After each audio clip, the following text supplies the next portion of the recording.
صحیح بخاری حدیث نمبر 50۔ ایک دن حضرت صلی اللہ علیہ وسلم لوگوں میں تشریف فرما تھے کہ آپ کے پاس ایک شخص آیا اور پوچھنے لگا کہ ایمان کسے کہتے ہیں۔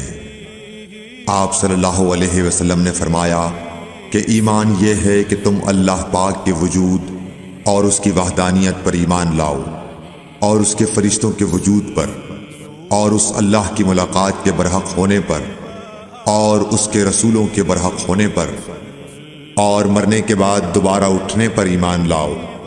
پھر اس نے پوچھا کہ اسلام کیا ہے؟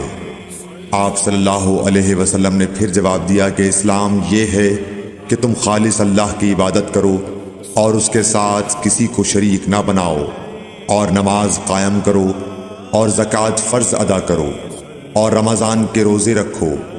پھر اس نے احسان کے متعلق پوچھا۔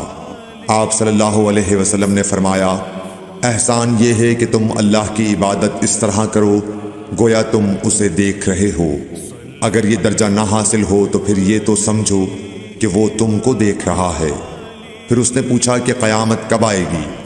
آپ صلی اللہ علیہ وسلم نے فرمایا کہ اس کے بارے میں جواب دینے والا پوچھنے والے سے کچھ زیادہ نہیں جانتا، البتہ میں تمہیں اس کی نشانیاں بتلا سکتا ہوں۔ وہ یہ ہیں کہ جب لونڈی اپنے آقا کو جنے گی، اور جب سیاہ اونٹوں کے چرانے والے دیہاتی لوگ ترقی کرتے کرتے مکانات کی تعمیر میں ایک دوسرے سے بازی لے جانے کی کوشش کریں گے۔ یاد رکھو، قیامت کا علم ان 5 چیزوں میں ہے جن کو اللہ کے سوا کوئی نہیں جانتا۔